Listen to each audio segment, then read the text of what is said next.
Isang magandang tanghali po sa lahat ng ating mga kababayan sa Pilipinas. Good afternoon mga kababayan. Tayo po'y nagbabalik na naman para sa isang komentaryo patungkol sa pagbabawal sa pagsasapubliko kung anuman ang kalagayan ng dating Pangulong Duterte sa loob ng kulungan. Yan po ay according to Vice President Sara Duterte. Ito po ay lumabas 2 days ago. Alright, pero bago po tayo magpatuloy, maraming pong salamat sa mga nanunood.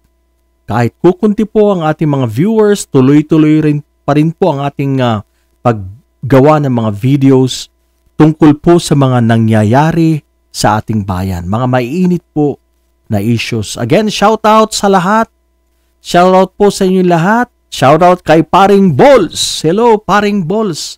Ganun na rin sa aking partner na si Mar Ekling sa Davao de Oro. Hello, partner. Kumusta dyan? Okay. So, pagpatuloy po natin. Yan ang pahayag ni Vice President Sara Duterte na pinagbabawalan na sila ngayon ng mga officials ng ICC na ihayag sa publiko kung anuman ang kanilang mga napag-uusapan sa loob while visiting the detainee, mga kababayan. So, pinagbabawal na po ito ngayon. Papalapit na po ang confirmation of charges, ang pre-trial hearing sa September 23 na po.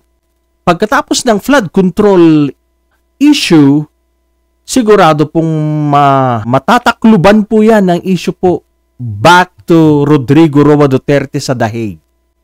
Di po ba? Yung pong issue of impeachment parang nasakluban ng tungkol po sa mga ghost projects, sa mga flood control projects na mga kinain ng mga kurakot na mga politiko at mga tao ng DPWH at mga contractors. Yan. Ito pong pre-trial hearing ni former President Digong, sigurado ito po ang susunod na magiging matunog, mga kababayan. Dahil malapit na, ano na pong araw ngayon? Malapit na po sa September 23, yan po ang confirmation of charges, mga kababayan. Kaya marami po ang naghihintay kung ano po mangyayari sa September 23 sa The Hague, mga kababayan. At ito po ay napaka-crucial.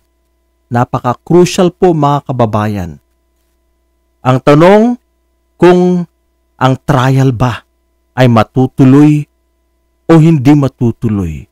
Kung meron bang sapat na ebidensya or kung ang tingin ba ng ICC ay dapat ituloy ang trial or itigil na. Iyan, mga kababayan. There will be confirmation of charges. At nalaman nga po natin na hindi po magpe-present ng mga witnesses. Ito pong side ng defense, mga kababayan. Parang isa pong malaking sugal ito.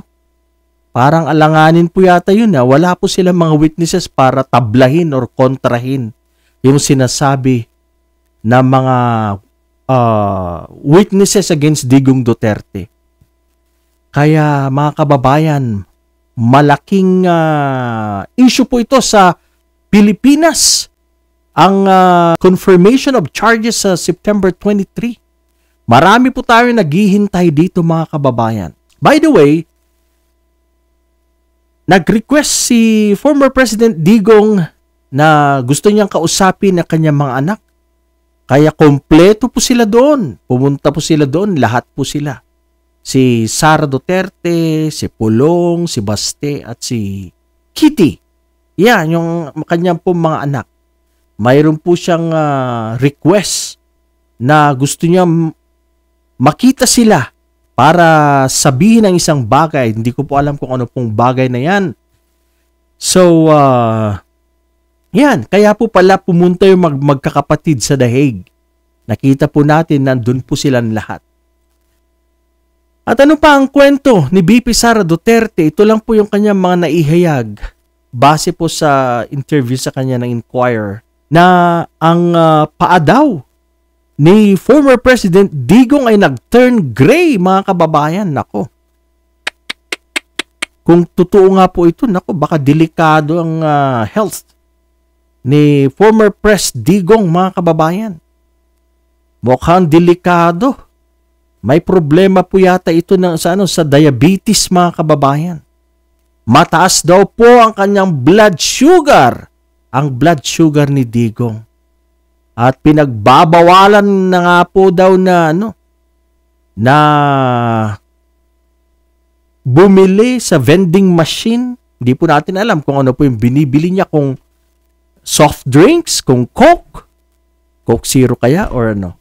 Nagbabawal ng kanyang pamilya na huwag nang bumili dahil mataas ang kanyang blood sugar, mga kababayan. Yan. So kung totoo man ang mga pahayag na ito ni Sara Duterte, abay delikado ang kalagayan ng kanilang ama. Hindi po natin alam kung totoo nga po ito or gawa-gawa lang para kunin ang simpatsya ng mga DDS at ganoon na rin yung mga iba pang mga Pilipino, mga kababayan. O paawa effect ba ito? Hindi po natin alam yan. Pero isa lang, ang masisiguro po natin na sa September 23, makikita po natin si former President Digong na haharap sa hukuman, mga kababayan. At doon po natin ma-assess, makikita kung ano nga ba ang kanyang itsura, kung talagang pumayat significantly at delikado ng kanyang kalagayan. Hanggang ngayon, mga kababayan, hanggang spekulasyon lang ang mga ito. So malalaman po natin yan. So tutukan po natin ang issue na ito. Siguradong matatabunan na naman yung flood control projects na yan. Nila Chis Escudero, Bongo, Joel Villanueva, etc. at iba pang mga congressman, mga tao sa DPWH, mga contractors, gaya nila Lobiano, etc. na nakinabang sa pera ng taong bayan. Siguradong babalik ang issue kay Digong Duterte. Kumusta na sa The Hague, the Netherlands, mga kababayan?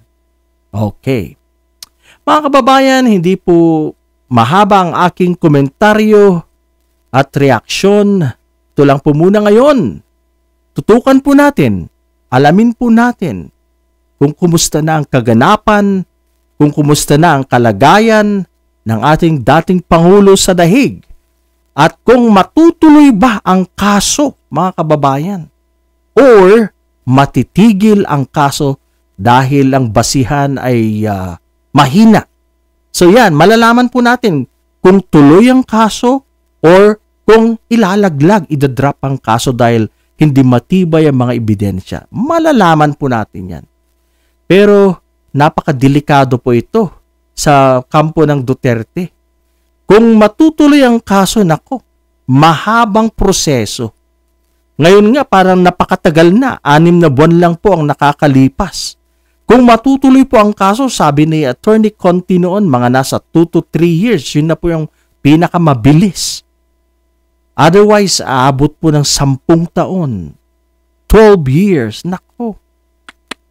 Wala na. Kung ganong katagal ang kaso, wala na po. Talagang maboboard ka sa loob ng bilangguan. Maboboard ka, madidepress ka. Manghihinang yung katawan, babagsak ang yung health. Kaya hindi po natin na alam kung ano pong mangyayari. Anyway, malalaman po natin yan sa September 23rd. Atin pong tutukan ito. Alright mga kababayan, isang magandang hapon again, Pilipinas. At sa mga kababayan po natin na nasa iba't ibang dako po ng mundo, saan man po kayo naroroon, kumusta po sa inyong lahat? At maraming salamat again sa panunood sa ating maigsing komentaryo. Alright, bye-bye!